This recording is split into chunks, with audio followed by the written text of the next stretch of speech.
Hello, everyone. Welcome back to Período de 7 podcast. This is your host, Marv.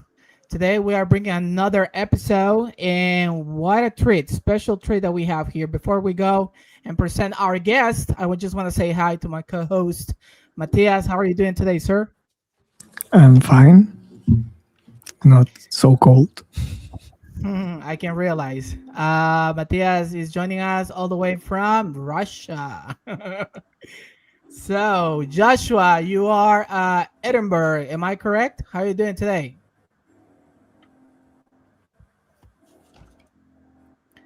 Oh, Joshua, can you hear me? I think he's freeze. Joshua, are you still with us? Give me a sign. Hi, you hear me well because you're slow. Yes, and I was greeting you, just making sure that you're You hear okay. me? Now you So hear me? Yes, now yes. you hear me. So how are Yes, you I'm here. doing I'm today? just making sure that I have a good signal. No, I'm fine. You are not in Edinburgh at the moment. I'm in Portugal. All the time you see my Oh, library, I'm at home in Portugal, in Lisbon.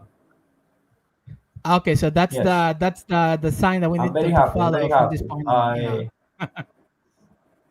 Yeah. Okay. Perfect.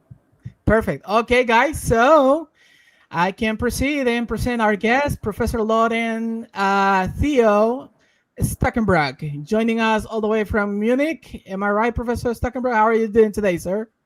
That's correct, all the way from Munich. I'm doing very, very well, and all the better for seeing each of you here.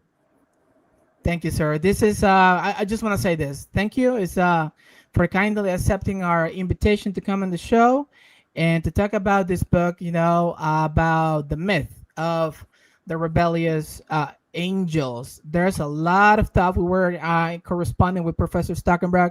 There's a lot of things to talk about this topic, my especially, we spend a lot of time reading about these subject matters. And what better thing to have a specialist like Professor Stockenbrock to guide us through our questions and to help us, bring some clarity or more clarity, I should say, to our doubts and concerns about these subject matters. So, Professor Stockenbrock, the usual, we want you to go and give us just a brief background of who you are, your credentials, what you teach, everything. So, for everyone who is out there and they need to know a little bit more background who you are. Hmm. Well, thank you. I don't know about my credentials, but I've been a student of all of this stuff for well over 40 years. Great. And I did a PhD at Princeton Theological Seminary, as well as an MDiv. And I have taught then at the University of Kiel in northern Germany for 2 years. Then 15 years at the University of Durham in Northeast England. And after that, had a chair at Princeton Theological Seminary for 3 years. And I have been here at LMU, that's Ludwig Maximilian University in Munich, for the last 13 and a half, going on 14 years. And love it here. It's really wonderful. I started out as a student who was really interested in Aramaic studies. So I devoted myself a lot to them. And while on a Fulbright in Tübingen, which is my birthplace actually, and in Heidelberg, I studied intensely with scholars like Hans-Peter Rüger, in Tübingen, who worked on the Biblia Hebraica in the 50s as it was being put together, and Klaus Bayer, who was an Aramaist par excellence. And of course, that meant devoting myself a lot to the Dead Sea Scrolls, which I then was trained in and really enjoyed. I've not left the Dead Sea Scrolls at all. But the work that I have done and research has branched out into various parts of the New Testament, and even more recently and more intensely has moved in the direction of Ethiopic, Ge'ez. And part of that interest relates to the book that was written, even though I don't delve into Ge'ez, which is the more indigenous term for classical Ethiopic.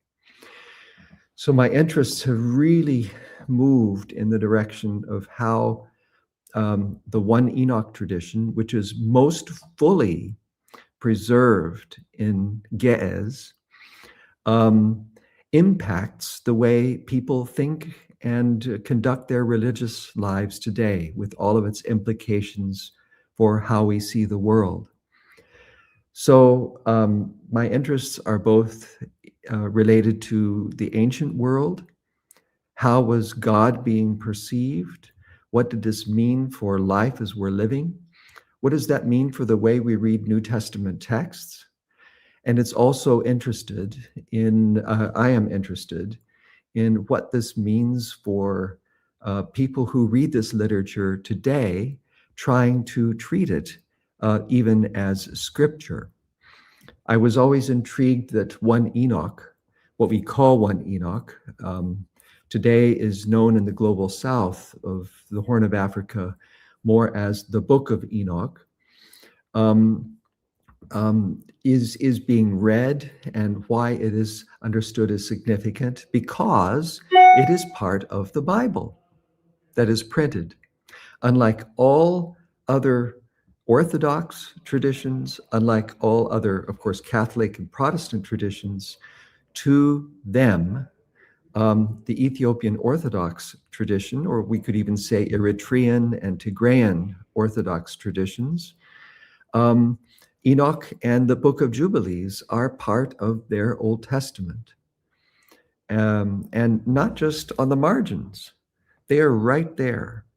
And so I'm interested in what this alternative form of religiosity and, let's say, scripture looks like, and maybe what we can learn from it today. There you go. There you go. Thank you. Thank you so much for that intro. You know, I want to say this, okay? Because credit is due where it's due. I remember my mentor interviewing Archie Wright, and Professor Stuckenbruck knows that name because he studied under him. And my mentor asking, what was the experience to be, to study under Stuckenbruck like? And he went out and said this, just one word. He said he was fantastic. Oh, that's So so Professor Stuckenbruck, I personally envy people who have studied under you, because your reputation precedes you, and that's something that you have earned with your scholarly work, and you continue to do so. That's why I say this is an honor to have you on. Okay, so let's move on with the questions, shall we? And let's go ahead and address those questions right ahead here. Just let me put it right here on the screen so we can see it. So question number one, Professor Stuckenbruck, would be, in the beginning of your book, you write about the early Enoch tradition. Could you give us a cursory intro to each of these four sections: Book of the Watchers, Book of the Giants, the Animal Apocalypse, if I'm not mistaken, and last but not least, the Apocalypse of Wicks? Okay, this is interesting. We could think about the early Enoch tradition in a broad sense, and if we think of it broadly, in addition to the Book of Giants, we would include, let's say, the whole of one Enoch, which is 108 chapters as they were enumerated since the late 16th century by some traditions and some manuscripts. That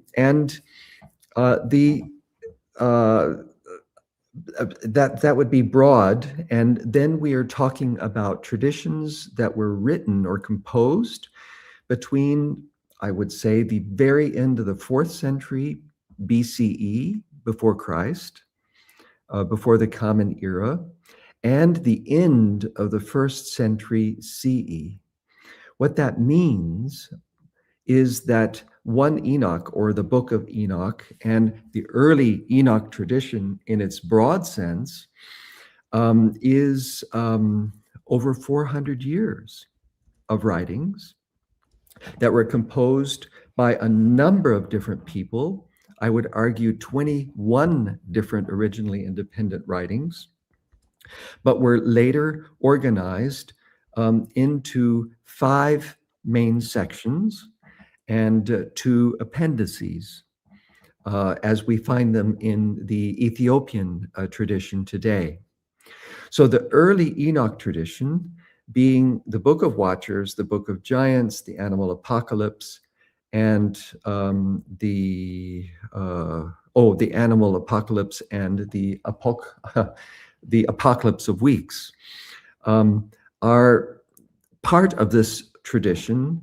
That parts of this tradition that were authored between, I would say, between the early part of the 3rd century BCE and the middle of the 2nd century BCE. So I would, in a narrower sense, include these writings that you have before us.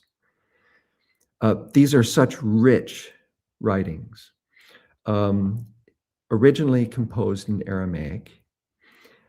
From the 1 Enoch related manuscripts in the Dead Sea Scrolls, we have up to about 12. Oh, how nice. There, yeah. Well prepared. About 12 manuscripts altogether. I would say 1 or 2 of them could be Hebrew fragments, but the bulk of it is in Aramaic. We're looking here at 4Q201. That was authored, that was probably composed sometime in the first half of the 2nd century BCE. That is the copy of it. But what we're looking at here is the Book of Watchers, which was at various stages composed during the previous 100 years. So the Book of Watchers contains the famous tradition about angels who fell in love with human women and came down to earth, mated with them, and produced this offspring called the giants, who are also called Nephilim. And of course, this sounds really like a strange story about gods and humans, and kind of is reminiscent of some of what we hear through Greek mythology.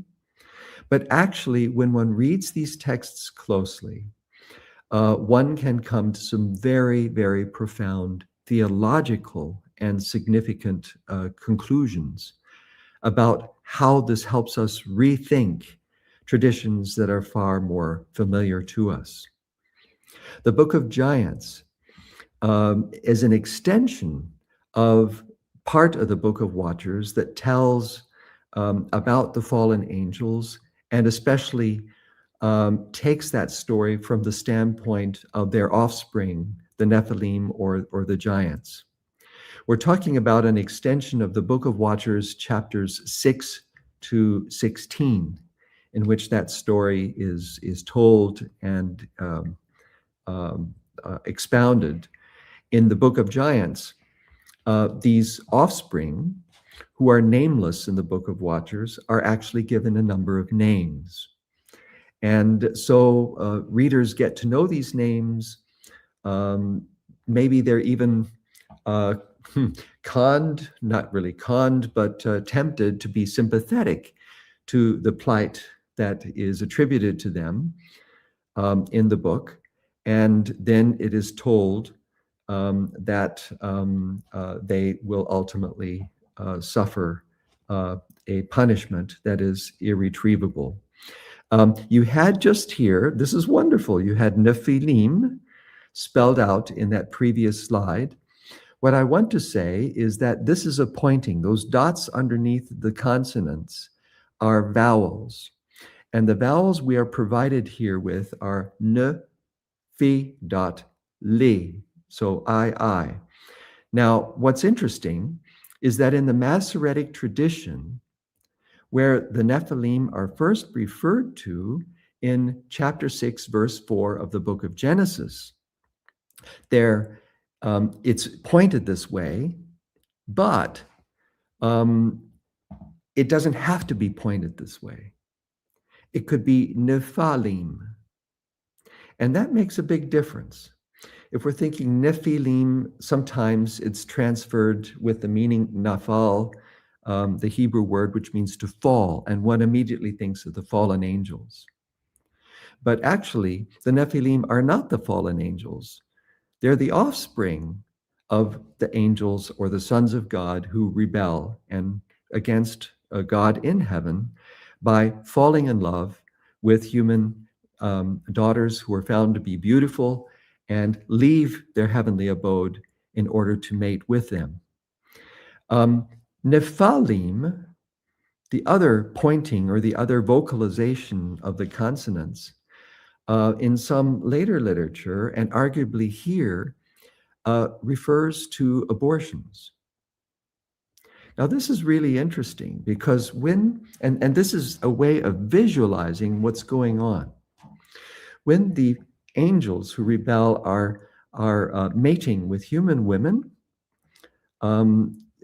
they produce offspring, and the tradition, Greek, we also have this in Ethiopic, is that these are giants, Gibborim, which is also a word used in chapter 6, verse 4 in Genesis. And Gibborim means mighty men. But it could also mean just simply big men, like you have here of Goliath. And in the Enochic tradition, these big men or offspring are said to be 3,000 cubits. Now, if a cubit is so, 1 cubit, imagine 3,000 of these, and we're talking about a nice-sized hill, if not a small mountain. Now, visualizing this, one cannot imagine human women waiting 9 months of a pregnancy for these huge, or what will be huge beings to be born. And so Nephalim would then be an emphasis on the fact that they were so big that they could not be held within the wombs of the women who gave birth to them. So this is kind of interesting, but it's an aside that doesn't necessarily affect the grand narrative of what we're talking about. So interesting. The Book of Giants gives then names to these, like Hubaba, Gilgamesh even, and Mahawai, Ohya, Ahya, and so forth, who are brothers. And they're given a role to play in the retelling of this narrative from their particular perspective. So that's the Book of Giants. We can talk about that more if you wish. The animal apocalypse is by all means. Yeah. The animal apocalypse is a retelling of tradition all the way from Adam's, the time of Adam's creation, all the way up until the present, and then to the writer's future that is projected. It is an amazing retelling in which the people who are in the sacred history of Israel are referred to as animals. And exceptionally, a few of them, like Noah, like Abraham, I think like Moses, become men, that is, become humans. But normally, the humans are animals, presented as animals, and angelic beings are presented as humans. It's a profound retelling, and there's a lot going on there. The myth of the rebellious angels is recounted in the animal apocalypse. But here, it's slightly different than the Book of Watchers.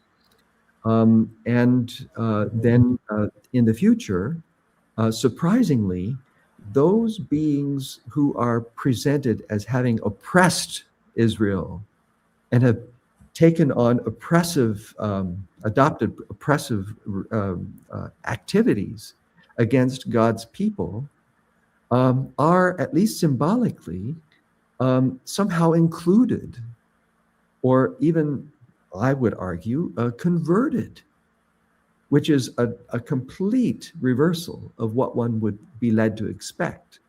There are shepherds and evil people who are punished in verse 28 and so forth of chapter 90. But at the very end, some of these beasts and unclean animals are really converted into animals that could be included in the final assembly that is brought together by a white bull figure, which many think is a kind of messianic a figure at the end. Then we have the apocalypse, which is amazing. The Apocalypse Weeks also tells the story of sacred history from the beginning until the end, but it does so very in very short segments, in 10 segments plus weeks without end. And in the first 7 segments, which are called weeks, certain main events are highlighted, which then are sometimes carried forward or are simply consigned to the past. And in these main events, we have the only reference in 1 Enoch to the law at Sinai, I would argue, a law which is given to the people forever. And we have a reference to the emergence of a plant of righteousness who can be identified as Abraham. And that's interesting. A plant of righteousness attributed then or identified with Abraham, which becomes the basis for the present community, the community present to the writer, who are given wisdom and themselves are elect ones and also a plants, let's say, of righteousness in the wake of this Abrahamic figure. So anyone who knows a bit about New Testament can see there that the significance of Abraham for establishing the foundation for what it means to be the authentic, faithful community in the present is not so far from the kind of thing that Paul is arguing in Galatians and especially Romans.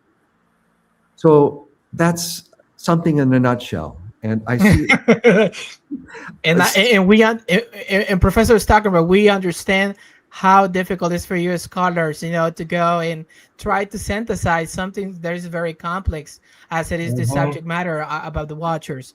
Okay. I want to ask you this very quick question before going to the second question that we have in schedule here.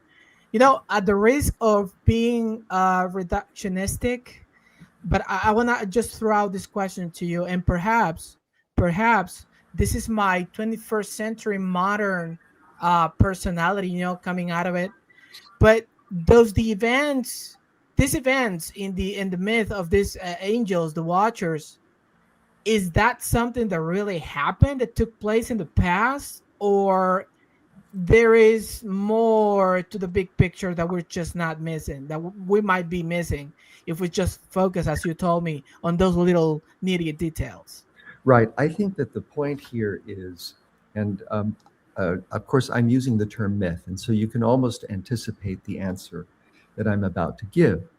I would say no, but I don't mean like there's nothing to it. I think I want to say that the historicity of this is not really the point of this story. That is to tell something that really happened from our perspective. Instead, the emphasis is on something that is considered to be sacred and true. For the writers of this tradition, it is really important to say that what happened was an invasion of evil into this world and into this world order that threatened the existence of God's creation. And in retelling this story, the early Enochic tradition, and I would say including the Book of Giants, is trying to get at a a true way of understanding the world in which we live. And that's actually a really important. I want that to overshadow the question of historicity, which we can ask here, there, and the other. And I remember once as a teenager, we were really trying to prove the historicity of, let's say, the resurrection of Jesus. And by golly, in 13 minutes and 13 weeks, we had this all proven, to our satisfaction. But I found myself asking at the end of it, why the hell did we do that? I mean, okay, great, it happened, but why am I affected by this? It was as if the historical argument didn't really matter, even if I thought at the time it was won. What really mattered was how this affects the way I see the world today and how we live our lives together. And I would say the same thing is kind of going on as we interact with this story about rebellious angels, which seems weird at first. But then again, when one looks very closely at it, there are a lot of wonderful things that emerge. Thank you, Professor Stuckenbruck. I'm seeing comments here, so respond. Yes, it's fine. Yeah. There are comments that are actually adding to what you're saying. I have a particular question that, because it just came out in the middle of the conversation. First, Dr. Loren, I'm a huge follower of your work because my thesis at the Edinburgh Theological Seminar is slightly related to the Book of the Giants from Conrad. They actually found the copy in the University of Edinburgh. And because I'm focusing a bit in the Divine Council in Genesis 6, that's part of my thesis research. So as you can see, I'm related to your work. And I have a particular question that's actually maybe familiar, I don't know. It's something I'm just coming and going in my mind many times. That's strictly focused on I realize in the Hebrew of the chapter 6 of Genesis, it looks like there are some narrative lakes, like empty spaces. They are not just, they jump between the tradition.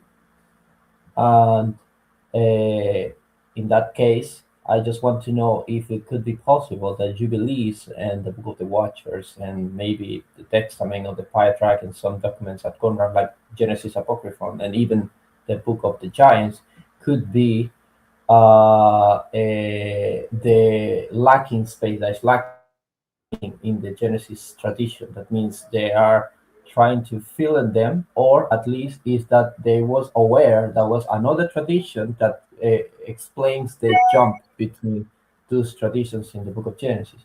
So that's my question. What do you think about that?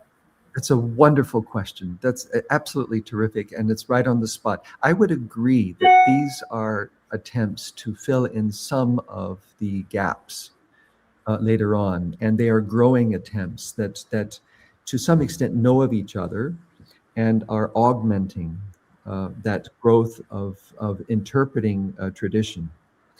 What's fascinating is that there are a few people like J.T. Millick and others, I think John Reeves as well, who has argued it in the past. I don't know if he would argue it now still, that actually Genesis, the story in Genesis, knows of these traditions, especially the one in the Book of Watchers, and just is leaving that behind and recasting the tradition in a more concise way. I have trouble with that. I don't think it works so well, but it's certainly interesting to see how this tradition is being taken up. This is a really big thing. I'll try not to drone on here, but in chapter 6, verses 5 and 8 of Genesis, the reason why God sends the flood, as you well know, Professor Joshua, as you and others here, is that humans have committed violence and iniquity on earth, and God is not pleased with it, and is then sorry that he ever, created humanity. And of course, in this Enochic tradition, a turn is made absolutely away from this view.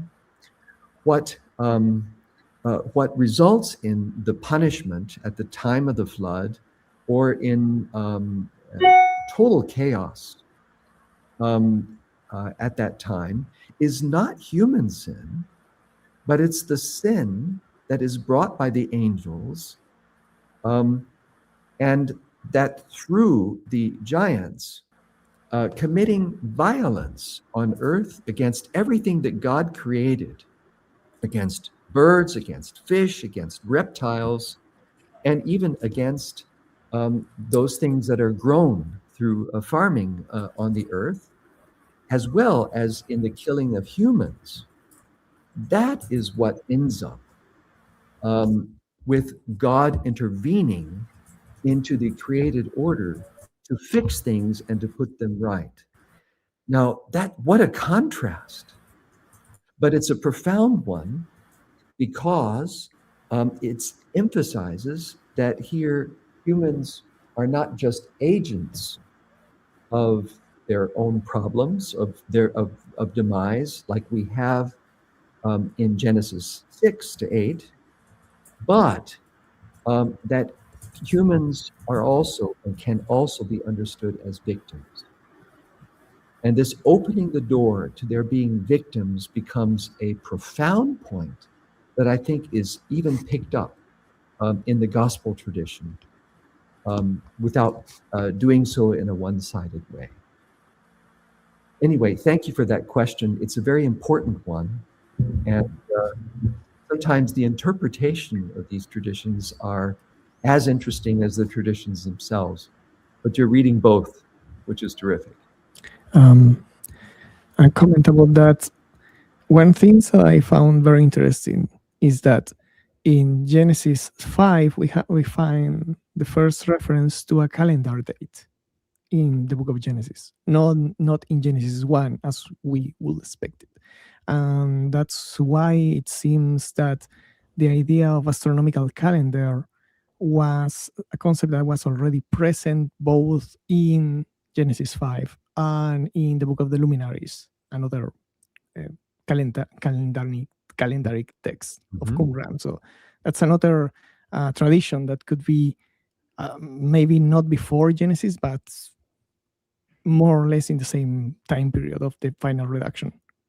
Yes, that's very good. I did not mention the astronomical book, or as you put it, Matthias, the Book of Luminaries. That's another name for the same tradition. That also is made up of several parts, and some people regard that as one of the earliest portions of the early Enoch tradition. I'm sorry I did not include that in the earlier overview of these texts. But you're right. And in Genesis 5, we have the numbering of how old Enoch has become before God has taken him. Whether that means he was dead, that he died, as some later interpretive traditions think, or whether he was simply taken up, and still lived in the heavens. That's probably what Genesis thinks, and that's certainly what the early Enoch tradition says as well. But yes, this numbering for Enoch's life years at 365 sounds suspiciously like the number of days of the year. And you refer, Matthias, to the astronomical book. And of course, there, as in the book of Jubilees, the number of the year as it should properly be, as they advocate, is 364.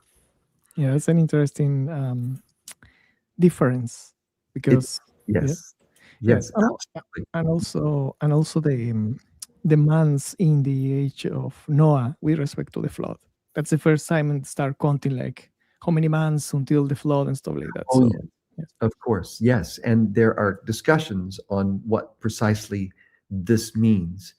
In a 365-day calendar, a solar calendar, or in a lunar calendar, which is 364 days, that has to be intercalated with an extra month every so often, as you know, one cannot take from a month and a day of the month a particular day of the week. But if we're dealing with the 364-day calendar of Jubilees and of the astronomical book, and then also some Dead Sea Scrolls, which try to synchronize it with the lunar calendar a little bit, then we're dealing with a number that is exactly divisible by 52 into 7. So it means if we are following that calendar, even ideologically, the 7th month, the 15th day, or the first month, the 15th day, would have to be a Tuesday, Wednesday, according to this calendar. And that's very interesting. So you're right, there are profound differences, but let me add something even more profound. Namely, if those who advocate a 364-day calendar imagine themselves living in a world in which actually that doesn't work, but they know that it's 365 days or it's out of sync with that, then they understand themselves as living in a cosmos that is profoundly out of balance. And so chapter 80 of the astronomical book does some really amazing things. It says because of sin, stars go off their course. Seasons don't happen when they're supposed to. The fruit doesn't happen in its time.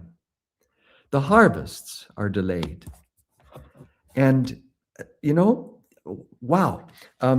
For those who are interested in environmental theology, there is no parallel to this anywhere in the Old Testament or Hebrew Bible. Not at all. But here, actually, in this Enochic tradition of chapter 80, which is only in the Ethiopic preserved, and unfortunately not in the ancient Aramaic or in a Greek version, we have here the view that sin, human stars, are actually resulting in and have resulted in a universe that is out of sync from what it was created to be. It's highly ideological, and whether one agrees that this is the right or the wrong calendar and so forth, that's less important than the attribution of environmental catastrophes to human sin right there in the text without really having to infer a whole lot else. So we have some very fascinating and strangely contemporary motifs at work in this part and in other similar parts to the Enochic tradition. Yeah, I'm writing my thesis related to theological interpretations of astronomical objects, specifically in the Book of the Luminaries and Ben Sira, the hymn of creation.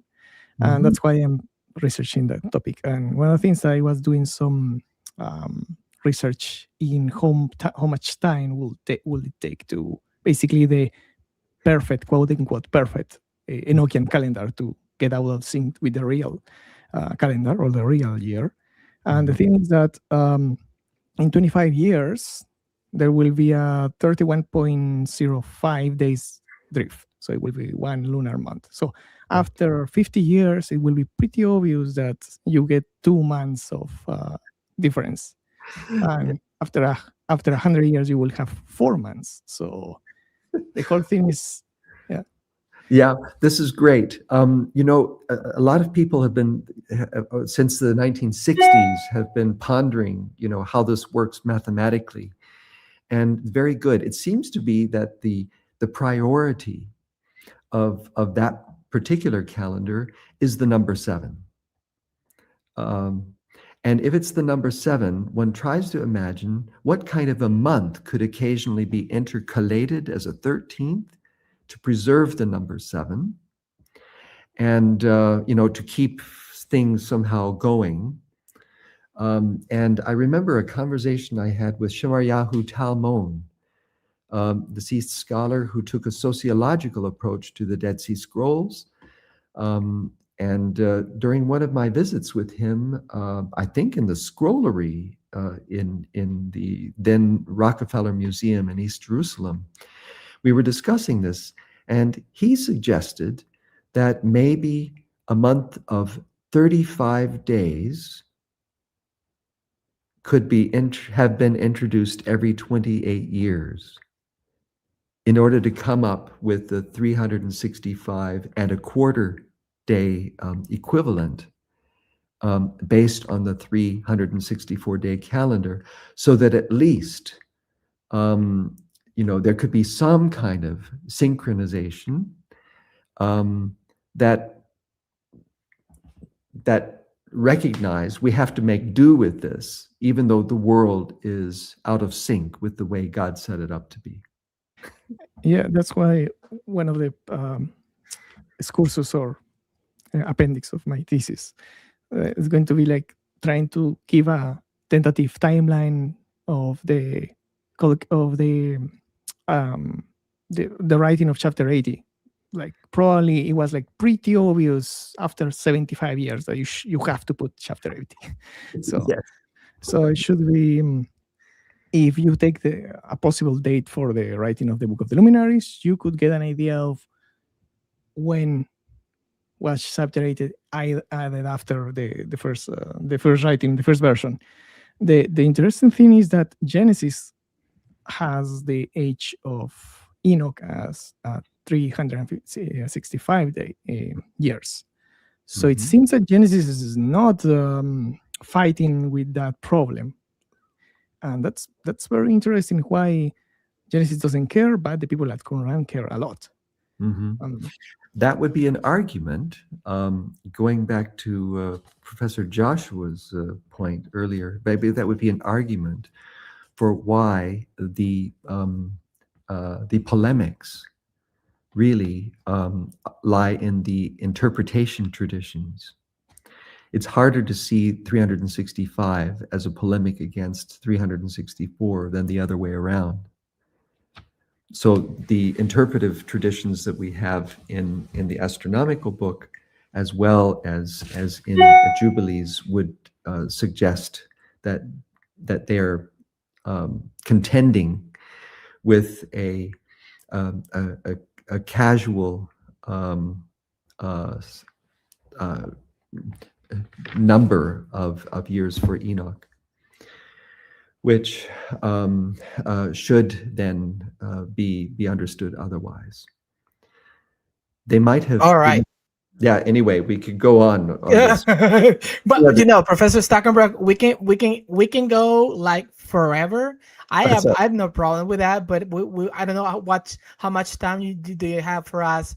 I mean, we can go and go and go. We could go till dawn here to talk about these subject matters. But you let us know the point so we can go and respect your time.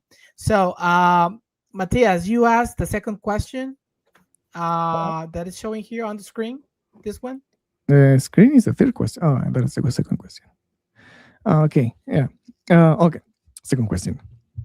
What portraits of images does the Book of Jubilees present in relation to the transgression of the Watchers, the flood, and their punishment? Okay, there are some real parallels here, and it appears that Jubilees knows at least some of the Enochic tradition, certainly from the Book of Watchers. And if that's the case, then some of the differences are suggestive. One of the differences is, as I mentioned earlier in the Book of Watchers, if we're asking, where does this rebellion happen? The rebellion happens in heaven.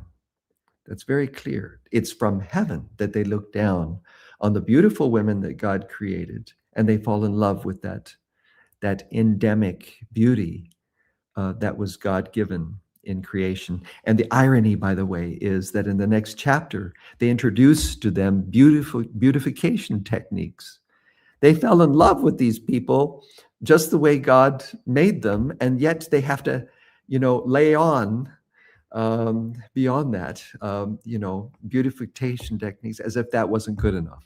Anyway, so in the book of Jubilees, according to chapter 4:15, but especially chapter 5, verse 1, if I've got the verses correct, God sends angels to the world to teach humanity. In other words, kind of on a mission to guide humanity along the right way.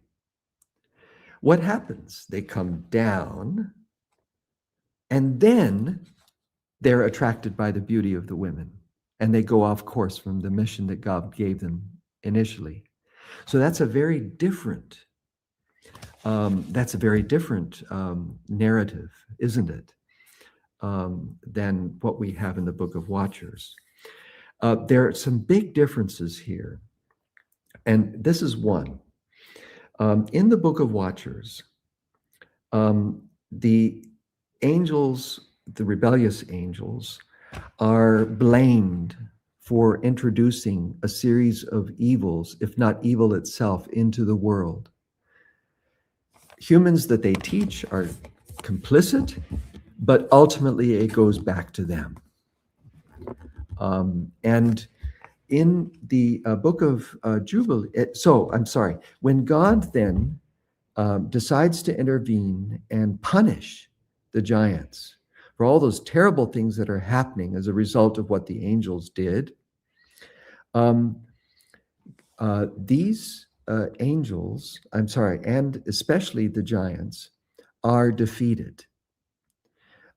Since their parents are half angel and half human, once they die, as you know, it's the spirits that live on and have an afterlife. And because maybe they're jealous that people survive the flood as a species, they seek to re-enter the kind of existence, embodied existence they had before, and really have it out against humanity especially, so that they want to enter into those kind of bodies quite naturally, to resume a kind of previous existence. That is really significant, because if those kind of beings are responsible for evil as experienced in the world, then the fact that God intervened and actually ultimately secured their ultimate punishment, both then and eschatologically in the future, then the evils that we experience today, we being how they understood it, are defeated powers. And that's significant. That means evil isn't just something that is having its way with us and with the world, that we hope somehow that in the future God will intervene and save us from all this crap. No, they are already in a defeated state, even though they are troubling humanity in the present. Now, this is hugely significant for how we understand apocalyptic literature. Now, let's go to Jubilees really quick. In Jubilees, we have both and. They are defeated beings in the past, but they are one further thing, which is already implicit in the Book of Watchers, namely what they do, fornication, all sorts of unclean activities that are recounted in chapter 7, verses 22 to 24, I think, are a paradigmatic warning. When we look back, we look not just at back and see that these are evil beings who have been defeated, but what they did and the punishment that happened after that illustrates or reflects a warning, functions as a warning that the present readers should not do the same thing that what they did. So that's the one, and that's different. I would say it's a paradigmatic function rather than a dynamic function of the tradition. And the dynamic function of the tradition happens, though, in chapter 10, when Noah is praying. He realizes these bad spirits have come out of bodies of the giants, and then they're punished. Yet a tenth of the demonic spirits under Mastema are allowed somehow to live on and to trouble humans.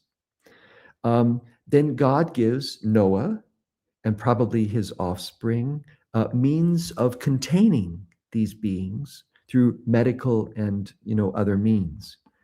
This is beautiful, because then these terrible evils that have troubled the whole cosmos, God is seen as giving his faithful Jewish people means by which to manage this evil, under the firm belief that its end is going to come, whether in the soon future or in the ultimate future. That is a confidence that these apocalyptic, I would say, Jewish believers could have. And that runs so counter to a lot of New Testament, even scholars' narratives about what Jewish apocalyptic is. As if Jewish apocalyptic is all about the future in a world that is without hope, full of oppression. We can do nothing but wait for God. Now, I'm oversimplifying that.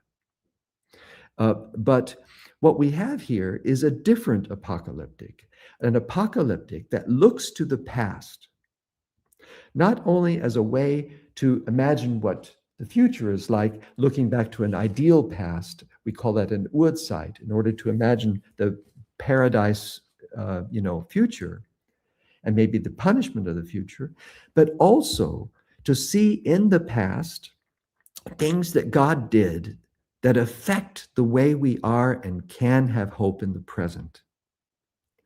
So apocalyptic is, in its meaning, is really an uncovering of a reality that exists not only in relation to the future, but it is a re-revealing of the sacred past in such a way that that past becomes meaningful in the way God can be seen to be active in the present. That's very interesting about the medicines that the angels revealed to Noah, because my thesis advisor, Professor Sisikov, his specialty is the book of Ben Sira. And the thing we related to Ben Sira and whoever wrote Jubilees, probably they won't get along. Right.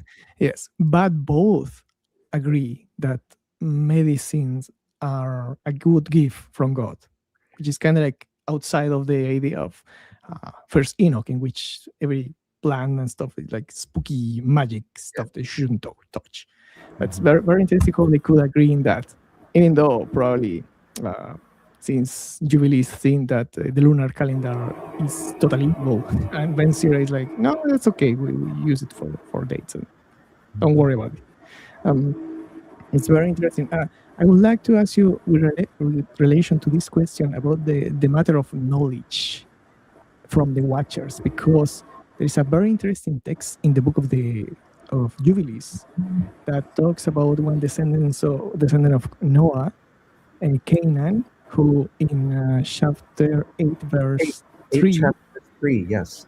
He said he found an inscription that the ancients had incised in a rock. He read what was in it, copied, and seen on the basis of what was in it, since it was the Watchers' teaching by which they used to observe the omens of the sun, the moon, and the stars, and every heavenly sign.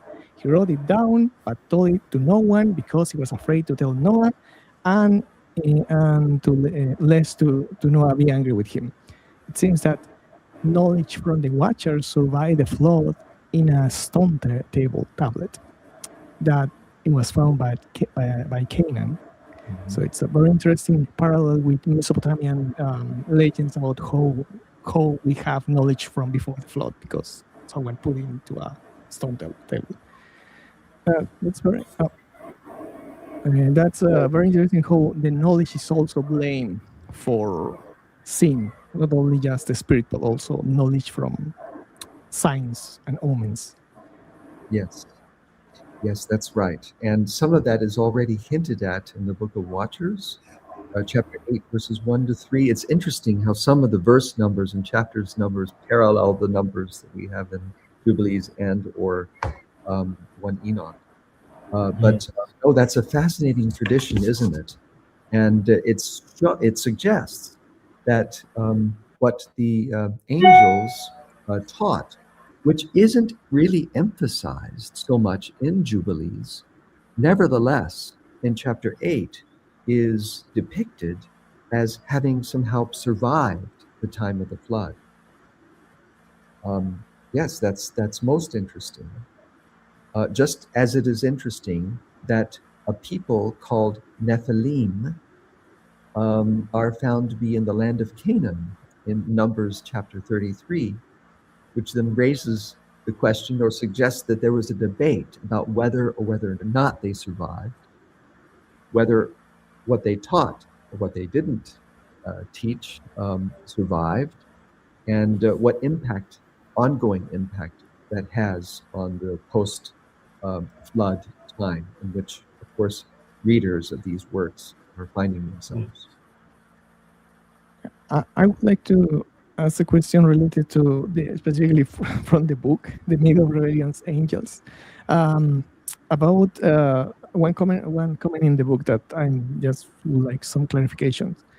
When he's discussing the prayer of Abraham, it says, if one links the first part of Abraham prayers back to the account of growing post-diluvian evil, it is possible to find the rationale for the petition of counteracting the evil spirits in the second part. The reason for the mention of evil spirits, however, needs neither to so remote nor so needs be neither so remote nor so implicit. As Lange rightly argues, since the prayer occurs while Abraham is gazing at the stars, these spirits must be the stars linked to astrology. That's reference to Jubilees chapter 12, 19 to 21. Yes, well, yeah, and verse 16. In the 6 weeks, during its 5th year, Abraham sat at night at the beginning of the 7th month to observe the stars from evening to dawn in order to see what will be the character of the year with respect to the rain. And then he hears a voice, and a voice came to his mind, and he said, all the signs in the stars and the signs of the moon and the sun are under the Lord's control. Why should I investigate them? So it's the question is, it seems that Abraham's problem was not trusting God for the future, but I don't see a relation between watching the stars and the spirits that were the product of the Nephilim. So I don't know why there is a connection. Yeah, the language of spirits in Jubilees, as well as, let's say, in the Dead Sea Scrolls and elsewhere, is very complex. It's not referring to the same thing. And every time spirits occurs, there are even positive spirits in the Book of Jubilees, which we have already in chapter 1. There are spirits and there are spirits, and it's the particular context that has to determine. But isn't that passage so interesting in Jubilees chapter 12? The writer of that passage would not have liked our weather reports, would not have liked the weather people who are predicting what the weather is going to be like tomorrow or tonight. According to this passage, one should just trust God. And because it's under God's control, and to predict is a form of control that shouldn't be taking place over the created order, which is only God's prerogative. I've loved this passage. I think it's interesting. I'm not sure that the spirits here are referring directly to those that emerged from the giants. I think it's plausible, but in this context, it could be that, as I hear you suggesting, that there is also an astrological or a star, let's say, aspect to what these spirits represent. In that Y- respect, it would not be very far from chapter 80 of 1 Enoch. Yeah, I'm going to give my microphone to Joshua, but I would like to make the final comment that I think it's not the spirits of the Washers. I think it's a reference to the sons of God, because it sounds like Deuteronomy chapter 4 verse no, Deuteronomy chapter 4 verse 19. And it says, and when you look up to the sky and see the sun, the moon, and the star, and all the heavenly array, do not be enticed into bowing down to them and worship things the Lord your God has appointed to all the nations under the heavens.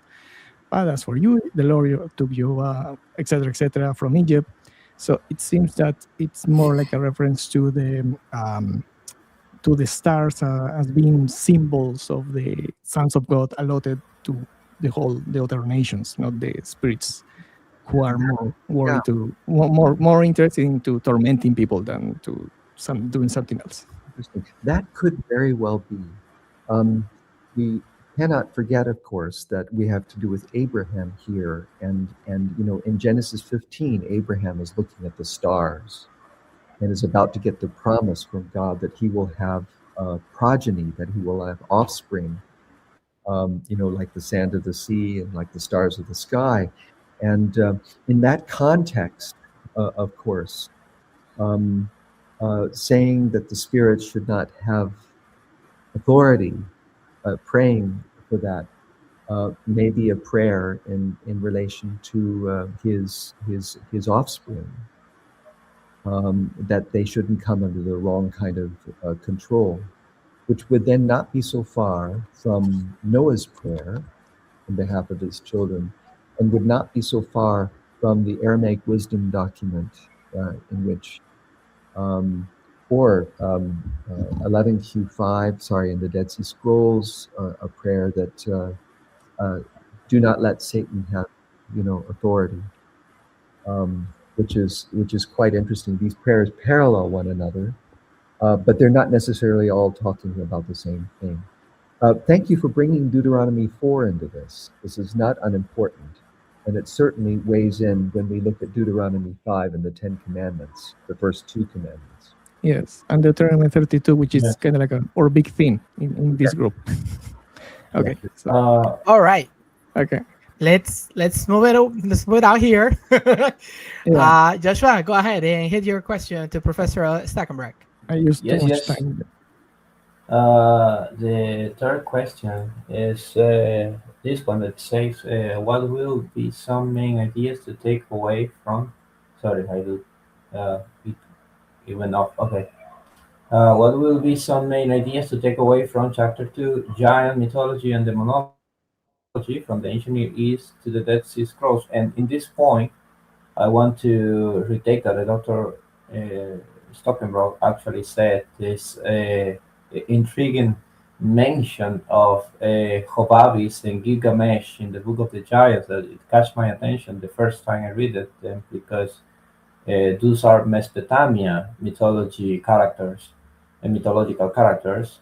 And I know some scholars have been suggesting that in the background of Genesis 6, they are these traditions over, for example, the Apkallu sages or the demigods, and obviously this Gilgamesh is described as a giant.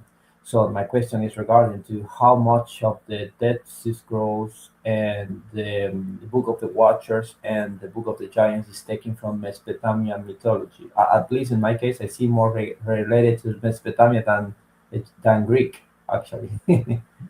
I Go agree. ahead, Doctor. I agree with you entirely. Thank you for that question. I think so.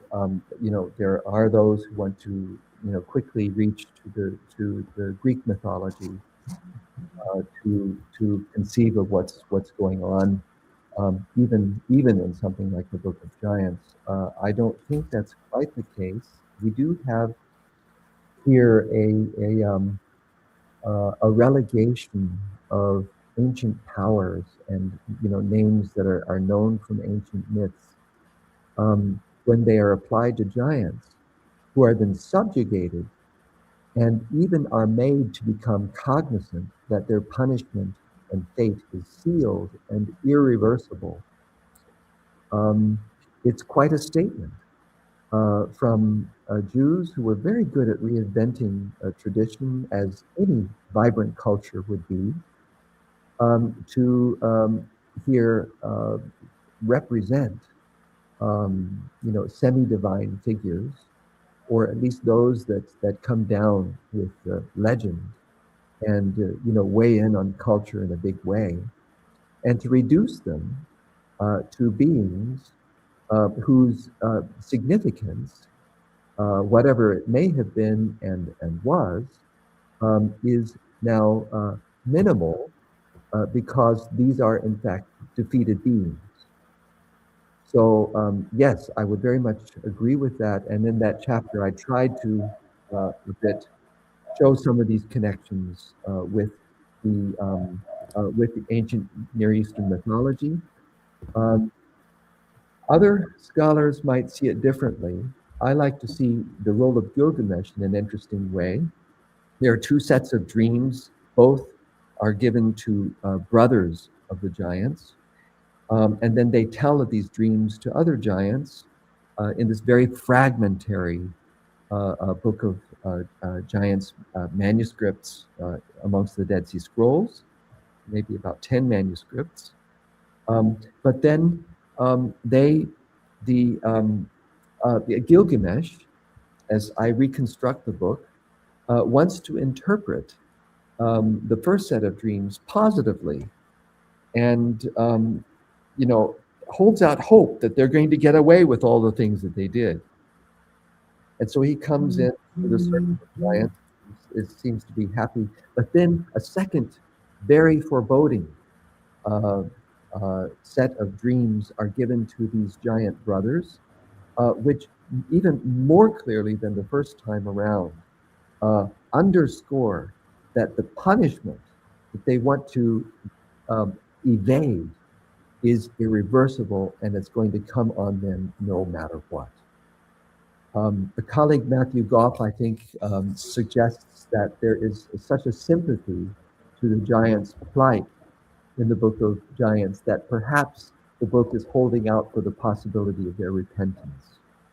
I don't take that view. I just think it's a great storyline that shows that evil, even itself, can become cognizant of its own demise. And I would then appeal, of course, to the Gadarene demoniac story, for example, in which the demonic being or beings seems to already know that they're going to be destroyed, and even say to Jesus through the demoniac, have you come to us before our time? I like to see some of these things. Now that goes way out of ancient Near Eastern tradition, but it's one way of taking the thread and pulling it as far as we can go with it in this way. Professor Stuckenbruck, I want to say this before I just forget about this, but this is one of the reasons why my mentor at the Smiths, Michael Heiser, he was very fond of your work, because he considered himself, he called himself a dot connector. And by listening to you, you do a lot of that, and that's awesome, because sometimes, and this was a critique on his behalf, to many scholars because they don't get to use logical thinking. And he would joke around saying that most of the scholars should go and take a logic test because sometimes they are very like the way they evaluate the data or connect the dots is just not there. You just don't find it. I want to say this also about the Nephilim, and it's probably a conjecture on my part, or what do you call it, a hypothesis maybe. But you know, I'm not sure if I read it or if I heard it from someone. Most likely, it should like I get this for someone who was giving a lecture. I don't have the name here, but the guy made the case that if we take and we're gonna perhaps I'm skipping to the next question here, but if we accept the ideological framework of the origin of the demons, you know, the spirits coming out of the dead Nephilim, this guy was making the case that Jesus, you know, the Jesus is basically confronting the Nephilim, the spirits of the Nephilim. So he was saying like there is this continuity between, you know, Joshua. Maybe it's a typological argument, but we're looking like, you know, the Joshua, David faced the giant, Joshua defeated the giants, and that takes a full picture with Jesus Christ. So I don't know what you have to say about that. If you see like a correct assumption, or maybe it's going, you know, overstepping the data. No, I think I wouldn't make a direct equivalent to say he's confronting the spirits of the giants, although I like that. I mean, the Testament of Solomon does this, says that Jesus basically claims that this is what's going on, even in Jesus' ministry. But rather, I think on the more profound level, the significance of this doesn't come down to whether we say this equals that and so forth, but rather the insight that we have both from the Jesus tradition and from the early Enochic tradition in relation to the giants is that these beings are, as I've already said, already defeated, but that and this is a really important point in relation to the gospel tradition, but it reflects the early Enochic. Namely, even though Jesus is exercising and taking control over these demons, they don't disappear. They're not destroyed. I think in the one place where it seems like they're destroyed,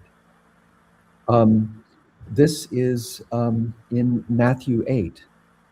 The way the Greek is read suggests that, you know, when they're sent into the herd of pigs, they go down, and it's not only the pigs that are destroyed, but also the spirits that inhabit them. In Mark's Gospel, in Mark chapter 5, it doesn't seem so clear. It seems like they continue to exist. They're not destroyed like the herd of pigs are. Now, in Luke chapter 11, verses 24 and following, you know this very well. Jesus talks about a return of an evil spirit to a man after that spirit and then was already exorcised. In other words, even exorcism, and even exorcisms that maybe even Jesus performs, doesn't wish away or get rid of evil. It simply relocates it to a point where it could be managed. And that's really the big thing, is the management of evil, which we see in the scrolls going on, but I would argue we see happening in the gospel. So it's not an unrealistic miracle that simply just gets rid of the problem in these individuals.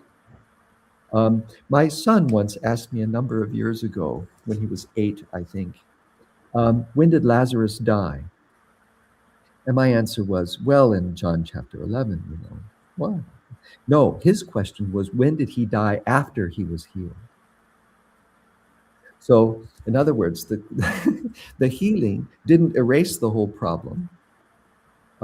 It just temporarily managed it until the person actually dies. So I would see analogically to this that the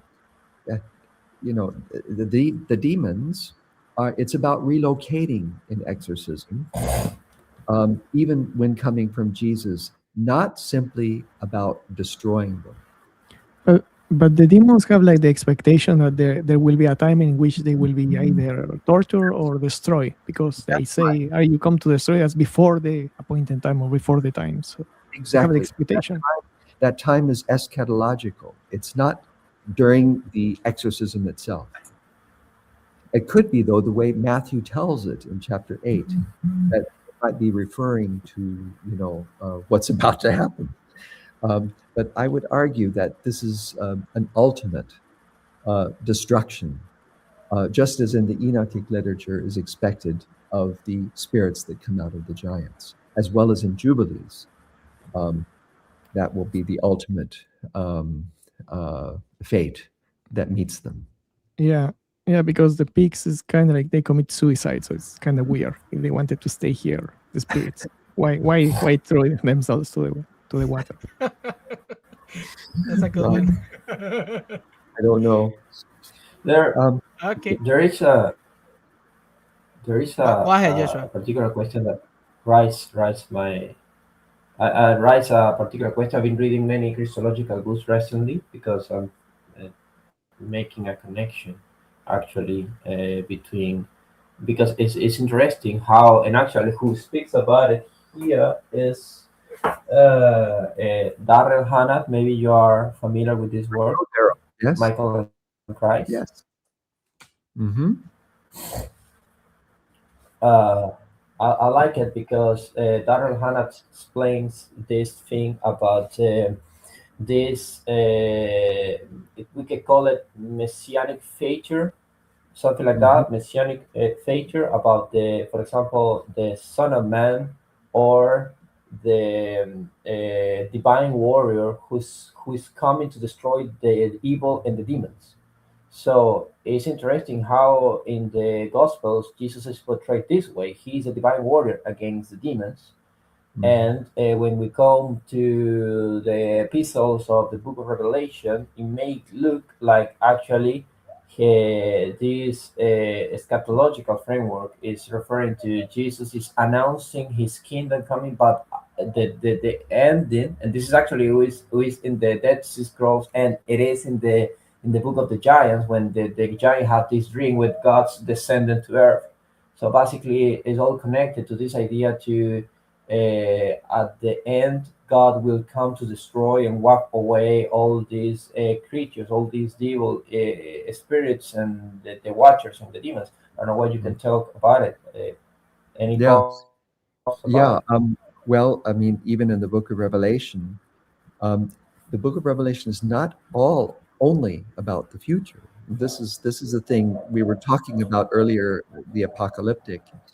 We have both a defeat in the past, kind of like the Enochic tradition, and we have this ultimate defeat in the future that you're referring to. And many people interpret chapter 12 of the book of Revelation, this defeat of Michael and the angels against this Satan and his angels, who are then thrown down from heaven, as a reference to the eschatological defeat of evil at the very end, which then is told again and again in the book with different symbols and so forth.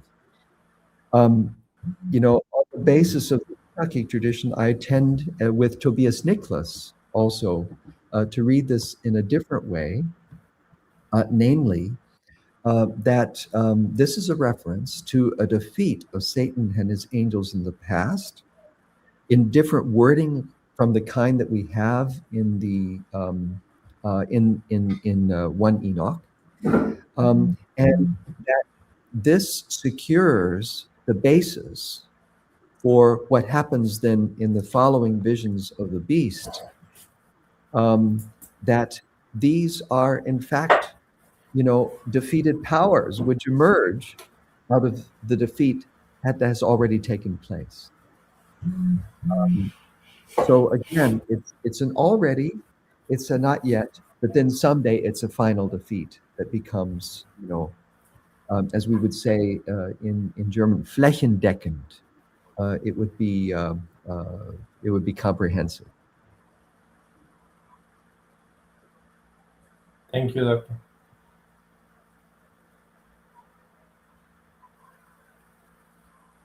How much time do we have? I think that's up to you. This is really interesting. Mm-hmm. I'm here checking the reading. Yes, if you would like, I'm just looking at things. It would be lovely to, I'd be happy to come back and, talk further on related and related issues that are really, I think, important. In relation to Paul, in relation to the Gospel of John, maybe more in also relation to the Dead Sea. Yeah, I do. that would be awesome. Yeah. I was wondering about something I would like to ask specifically for my Christian audience who is studying with me everything regarding to the divine council. But I don't know if I can. Yes, please, to have the face to face, the Dr. Loren. Is it's something that's very often asking me is because, well, in the Christian world this is a very common question. It's regarding to this, um, how we Christians should take or understand the importance of, for example, Genesis 6, the Book of the Watchers, the Book of Enoch for the early Christianity thoughts about for example, for me, it's quite obvious that this is regarding the divine conflict and everything regarding to the eschatological coming and the origins of evil. But many Christians don't understand the reality of what this is important because, well, the Book of Enoch is not canonical, so they start making any kind of excuses to don't just don't read it. But at the end of the day, they realize that, for example, Second Peter speaks about Enoch, Jude speaks about Enoch. Many quotations of Jesus' reference are from Enoch. Paul refers to Enoch indirectly in many ways, and obviously the Book of Revelation may look like it's referring to Enoch and the Enochic tradition. So for the whole New Testament, Enoch is important. So what will you say in that way? Well, I mean, I couldn't agree more. I do think, though, I have to remind myself a lot that, I so want to find the influence of Enoch in places, and I have to resist the temptation to read it into everything. You can tell maybe from my enthusiasm that I would like to, but there are times when I try to resist that a little bit in order to focus on the perspective that the myth about rebellious angels offers in relation to how we understand what can and cannot be expected in this world in which we live, faith to accomplish.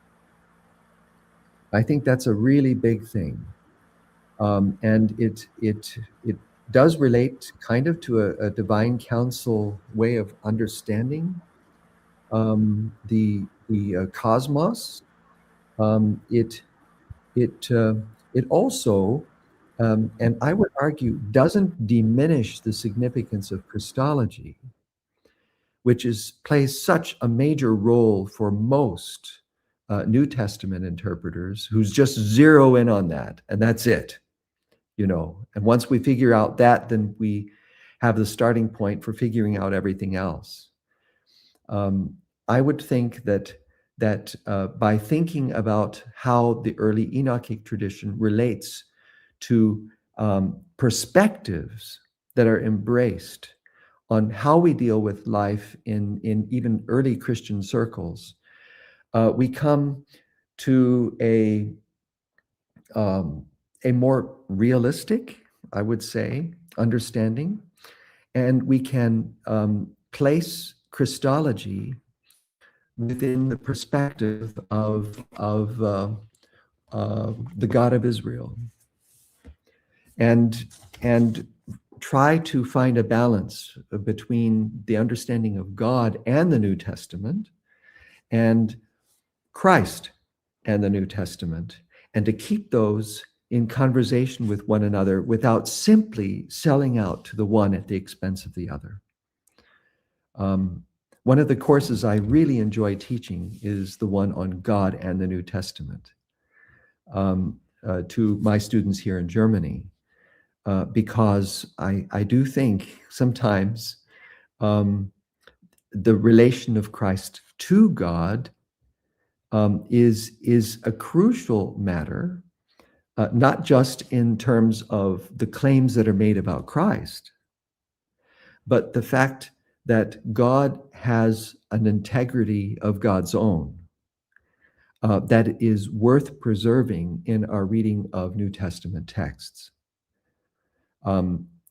So I don't know how well that answers your question, but I would say the importance of all of this for early Christian understanding of the world as a whole is really crucial, and there remains to be a New Testament theology written from this perspective. All right. Okay, we are coming just almost close to the episode. Again, we want to respect and value Professor Stuckenbruck's time. So let's move here with the fifth question, Professor Stuckenbruck.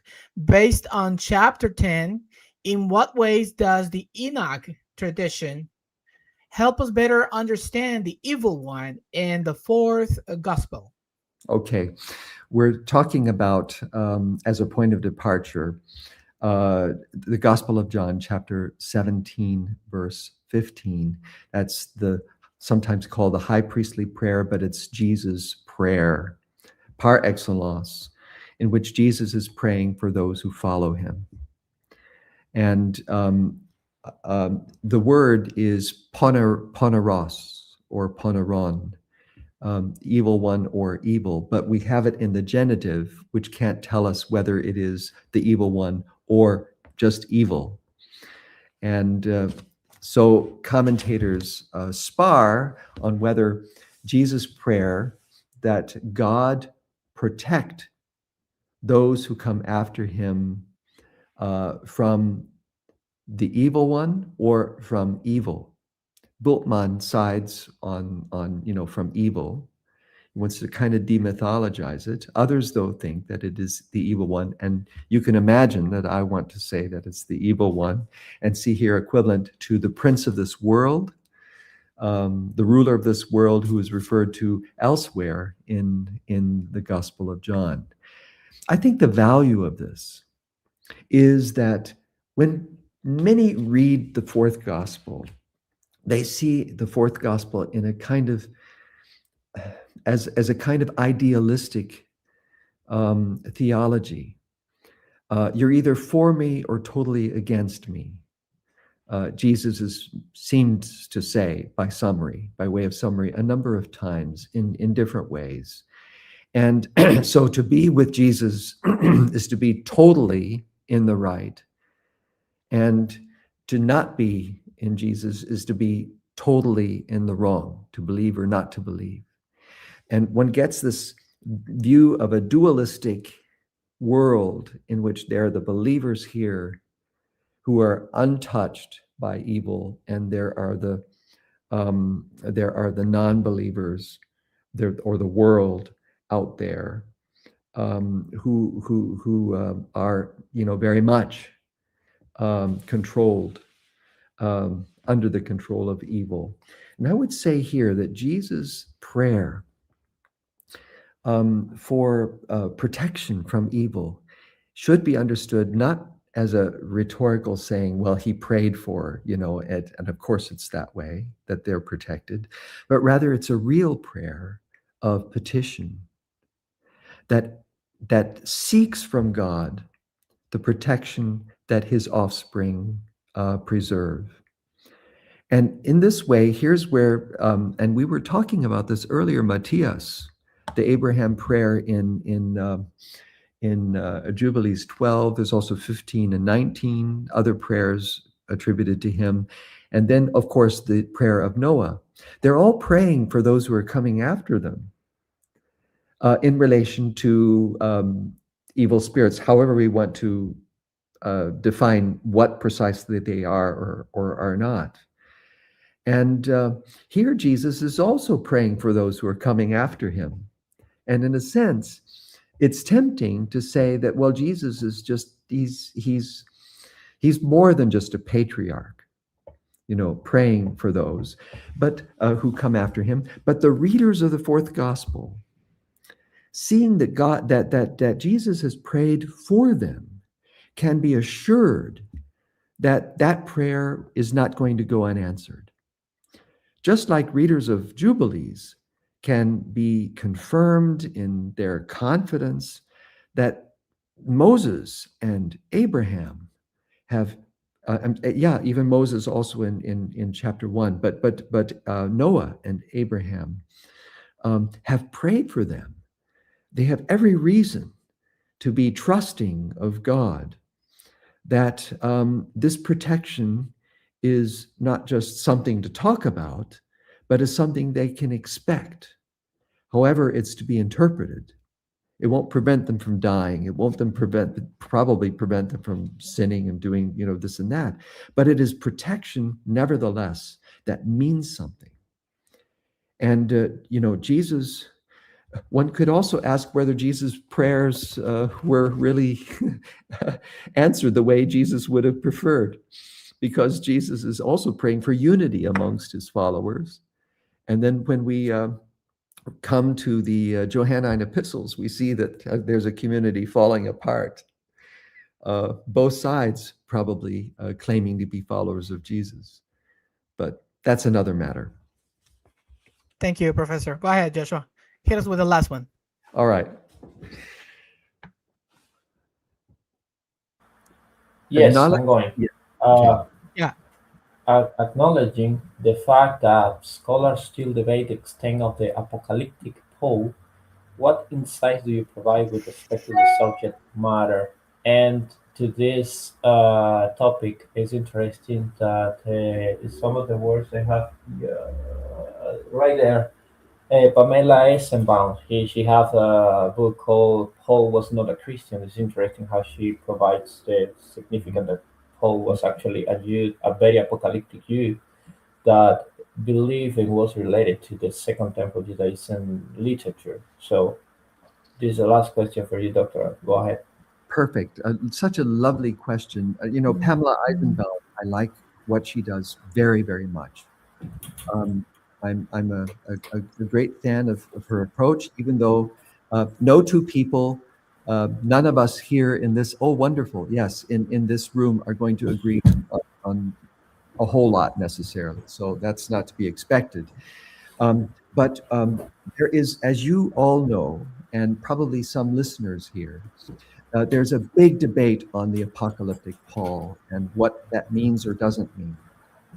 I just want to say, to pull the thread from the beginning of this to here, that if we have commentators like Ernst Käsemann, Johann Christian Becker, I would say, though, a number of others, Ferdinand Hahn, who taught here as a professor, and some other contemporaries who will go nameless. Beverly Gaventa as well, yeah.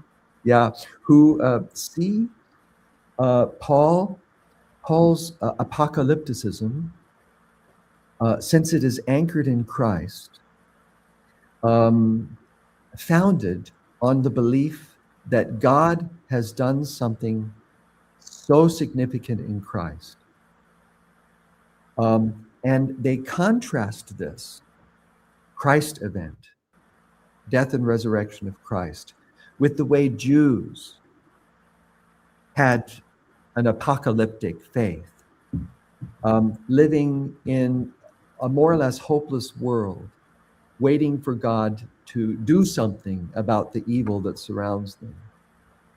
While Paul could reassure that actually, in complete contradistinction to other Jews of this sort, he could point to Christ as having brought God near into an event that is in the past that rearranges and reorders the way we think about the present through his death and resurrection. Now, that's wonderful. The problem with that is that it's not so unlike the structure of time that meets us in the Enochic tradition. Namely, as we've talked about already, the defeat of evil in the past giving reassurance for the present. The only real difference in the structure is the fact that now Jesus is front and center of this, and that God has acted decisively in Jesus, but not that there isn't an already amongst Jews who embrace an apocalyptic, if we can call it that, worldview. So I would want to, at once, it makes Paul more Jewish. On the other hand, it also throws the Christ-centered, functionally centered belief of Paul into sharper relief, because it has to do with that. But the structure of thinking is different. The structure of thinking is much the same. And I think that's inspiring because it opens the door to our being able to learn from Jewish sisters and brothers, who have a perspective that is not always so unlike ours. And on this level, there can be a co-religiosity, a learning, a giving back and forth that helps us maybe to negotiate the very inexplicables of the lives that we live in a more constructive way. Of course, for us, it is the Christian, the Christ centeredness of this that puts a focus on how these things work out. But I think the distinctions that have been drawn between Paul and Judaism, as if Jews in his day couldn't feel the closeness of God to their lives, whereas for Paul, through Christ, that becomes possible in a way that is very much unlike their experience. I think that needs to be nuanced quite a lot and opens the door to some fruitful conversation.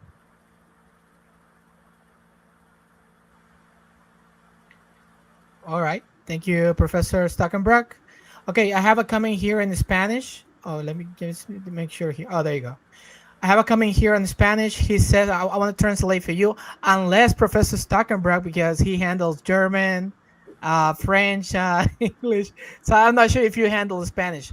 But the guy is saying, Mark, could you please extend an invitation to Professor Loren to speak about the Encyclopedia of Judaism of Second Temple? My answer would be, if Professor Stuckenbruck's time and agenda allows it, that's possible in the future, but I can't promise anything. Oh, that's very nice. That's such a lovely suggestion from Yes. Mark or someone. Is that? Yeah, his name is Aitor Martin. He's from Mexico, but he lives in the States. Yeah. I'd be delighted to. And of course, I spent many years with Dan Gertner working on this project. Oh, And yeah. what a learning experience it was. I know you have. Such a wonderful colleague. But there are women and men who were involved in this particular project that taught me so much. And I'd be happy to talk about it. Thank you. Thank you, Professor Stuckenbruck. This has been amazing, really learning at the feet of yours. We continue to struggle with many questions that we have. As I usually say, we only scratching the surface, but we do it because we want to bring serious conversations about these topics and more. Any final comments, remarks before we come to a conclusion? I just want to say how wonderful it's been to talk with you, Marv. Matthias, thank you very much. Joshua, also for your questions. We have a lot to talk about. in other contexts, and I look forward to that as the opportunity arises. I Thank you so much. I Thank you. I Go ahead. want to say I just want to say thank you to Dr. Loren. Actually, it's amazing to someone have so complete research books focusing in this kind of books and traditions. Specifically, I have to say I found really helpful for my research your book of the Giant from Qumran. A book. Actually, I hope that one day someone will translate it into Spanish because it seems very important. And actually, I would like to maybe I will ask Mar for your contact because I have a particular question I would like to do about the book specifically and how important is to know that we have really how to say this that someone will take seriously the Enochic tradition, trying to point the point that this is connected directly with the Christianity of the first centuries and is very well connected with the Second Temple context. So I'm really happy. It was a pleasure and an honor to meet you, Dr. Loren. Thank you. Same here. Thank you. Matthias, final words. Yeah, thank you, Dr. Lauren, for your time and for being so enthusiastic in Yes, he listening is to the indeed. questions. Because Yeah. it's sometimes academics tend to be very like they want, how to say it, they don't like to say things that go a little outside of the party line. They're just like very strict in how they answer their questions. But the thing is that science generally advance when we go a little bit out of the box, even though if it's not very well respected at the beginning. So I like your enthusiasm and to the question and to see new perspectives. So I thank you second for that. that. I second that. Yeah, the way he was explaining, he's very enthusiastic.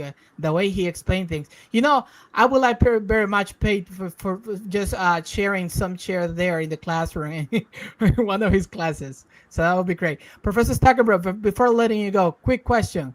Is it true that it's difficult to speak German? Is that a myth or what? Well, it's not a myth. It's of course, but I'm sort of unfair. I was my first 8 years were in Germany as a child. Oh, there you My go. parents moved to Tübingen soon after the World War and raised a family and worked on Christian origins. Yeah. My father, and so it's sort of here, and I've had to unlearn my Swabian accent, uh, and now here I am stuck in Bavaria, living in a little village, trying to figure out, you know, some Bavarian, which my wife understands better than I do. Oh, look at Anyway, that! Look at that! yes, Yeah. So you thank have heard him from himself. you. Okay. Yeah. Dr. Stockenbrock, my just last comment, and this is important. When we will have a critic, because I don't know if you know, maybe you know Florentino Garcia Martinez, that he have provide a very critical study, translation, and facsimile of the Dead Sea Scrolls. But I find out in your book and in many of the research that the pan photograph now have a more broadly reconstruction of the Dead Sea Scrolls. So I would like to know first if that critical edition already exists in English, and if you know something about it, one day will be translated into Spanish. Wow. Well, I don't know about the Spanish, but a fairly good critical edition has been produced of the Enochic Aramaic fragments by Hendrik Dravnel of uh, Lublin in a university in Poland. But Poland. Yeah. I and Ted Erho, who works with me, we're producing a critical edition of the whole Enochic tradition. Wow. And Including the Book of the Giants. it doesn't exist it does not exist in Ethiopic, in Ge'ez. But we are producing this because in the last 15 or so years, we've added another 100 or so manuscripts to the our knowledge of the tradition, and we've chosen from that. So there's a lot to look forward to in the coming few years, really. But to the Book of Giants, I want to mention Inaki Maro Sanchez, who has written under my supervision a new edition of the Book of Giants. He was awarded officially the PhD just last week. Wow. Here in Munich. And he teaches in Barcelona. I think he speaks both. So probably, yeah, he should speak 3 languages. So talk with him. He's done such a wonderful job reworking many of the fragments. Which is his name again? Sorry. Inaki Maro Sanchez. Inaki Maro Sanchez. I got it here. Okay. Okay. All right. That's a good note to end on. We need to let Professor Stuckenbruck, he needs to spend time with his family. So again, Professor Stuckenbruck, thank you. That's all we can say. Thank you for being here. Thank you for attending to our invitation. Again, this is a platform for you as scholars to discuss these matters, because we profoundly believe in the academic study of the Bible and religion. So with Matthias, Joshua, and Professor Stuckenbruck, to everybody, until the next time, take care. Bye now.